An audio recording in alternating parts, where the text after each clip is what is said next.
What's up, guys? Welcome back to Ryan Fork.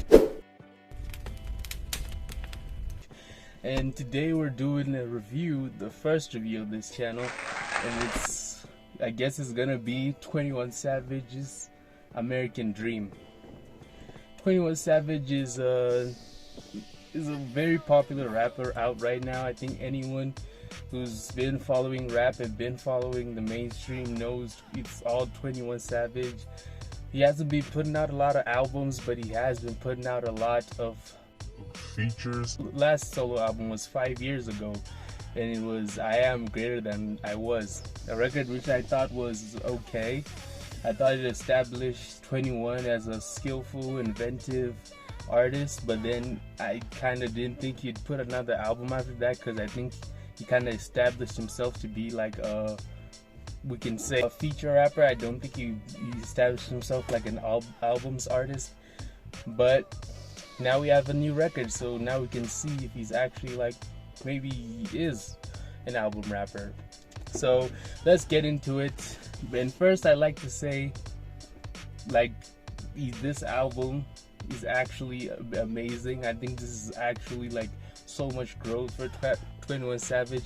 I think he showed us a lot about himself, his personality through this whole thing. So let's get into it. I think in this album he's just letting us in. He's just letting us into the conversation, letting us into his life, his personality, showing us his inner and darkest thoughts. And I think that's just commendable at first. Before we even like get into the album, we get hit with this American Dream like intro, like where he introduces us to his mom, which is like a prominent character across the album, and she's just talking about him, saying how much she's proud of him, hyping him up. And the instrumental there is so beautiful, and the poetry is so beautiful.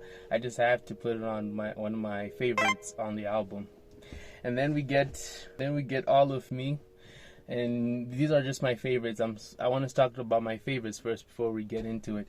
And there's All of Me, and I think that's just confident swag, classic 21 Savage. He's hitting us with these bars and clever wordplay. The song actually works out and it sounds great, and I think it's one of my favorite songs there. And then we get hit with this one of my favorites, this very emotional song called Letter to My Brother, where he's like really getting into his personal life and all the people that were involved in the story, and it's sad in some parts, and then sometimes you're just like very proud of like how much he's able to show on this song, and I think that's so commendable, and I have to put it on one of my favorite songs. There's also Red Sky, which has this dark, levitating, gorgeous chorus from Tommy Newport, and Red Sky is just amazing. I love this song. One of my favorites off the song, might even be my top 3. I think it's great. It's a well-crafted song. 21 still comes in with the bars, maybe to the point where he's not contributing as much to the theme of the song, but still works anyway. Still one of my favorite songs. Then we get Dark Days, which has really surprised me. I didn't know Maria the Scientist could sing like that. Like, she's like literally levitating, taking us to church at the same time, taking us to a floating church or something, because she's really MVP of the features here. She's just like smooth with this clever, beautiful chorus, while 21 Savage is literally slicing through the beats, slicing through the production, and it makes for a great song. I think it's one of the best songs here. I think it's my favorite song on this album. So yeah, great song. Then we get See the Real, which is funny because it's the first song I've ever heard 21 Savage sing, and he's like singing his heart out on this one. It's so smooth, and it actually works so well with the song. The sample by Metro, this was beautiful production, great song. Then we get Nina by Travis Scott, which I didn't expect to like, because Travis Scott literally just breathes air most of the time when he's on features, but he sounds more alive, more Kanye. He's like using Kanye's like most reliable tricks and hooks and like bars, and he's just showing his Houston rap, southern rap flair on this one, and I think it's just beautiful to watch. And I think the Metro is really the MVP here. This beat is insane. When I tell you this beat is insane, I love the old classic soul sample. The beat switch is seamless. You don't even recognize that you're in another song. It's just so beautiful. 21 Savage performs as expected. They should have worn a bonnet with Brent Faiyaz. I'm not a big fan of, I'm not like the huge fan of Brent Faiyaz, but I know he's smooth when he wants to be, and he's just pulling out all the stops on this one. He's so smooth, even using the word foxing in the song that I've never heard in my life. He's so inventive and he's so smooth, and 21 comes in with these cutest bars about like being concerned about his girlfriend not telling her to wear a bonnet. Yeah, that's what we're talking about. And it's so hectic to the point where I thought I wouldn't like it, but then it actually blends well, and then it comes together well enough for me to put it on my favorite songs list. And then lastly on my favorite song list, before we get to things that will make you hate me if you're a 21 Savage fan, we have Redrum, which I think has an amazing sample. I think it's just classic 21 here, and it actually works well. Love it, and I think it's great.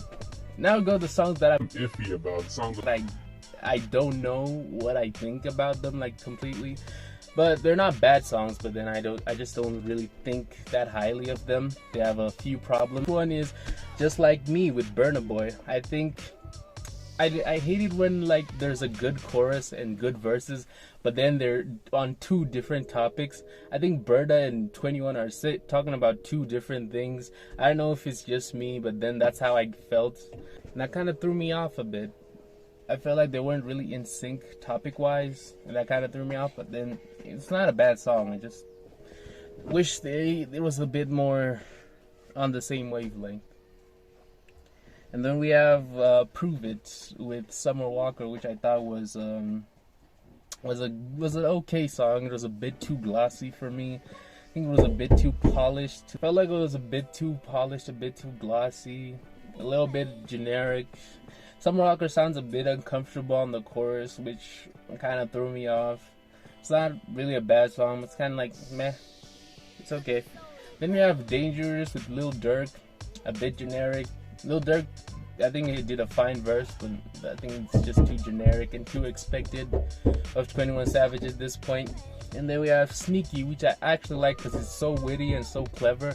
But then after the second listen, it just kind of turns into 21 Savage average. It turns into 21 Savage average fanfare, and I don't hate it on that, but nah. And the only really song that I really hated on this album was the one with Doja Cat. I think 21 sounds sleepy and is not really putting out his best bars on this. And on Doja Cat, not her best to me. I think their bars were a bit weak, but it's the only one that I really hate. All in all, really talking about this album, I thought it's okay. I thought it was a great start and a great direction for 21 Savage. I liked so many more songs than I hated. So now I'll give my final rating, and I think I would rate this album a 7.5 out of 10. Because I think this is what Travis Scott's best album, most personal album, and most polished and most quality over quantity album. And I think it's really great. So yeah. So if you like this video, click the like button, subscribe, and yeah, see you in the next video. I'll review the Kaliuchi's album, don't worry about it.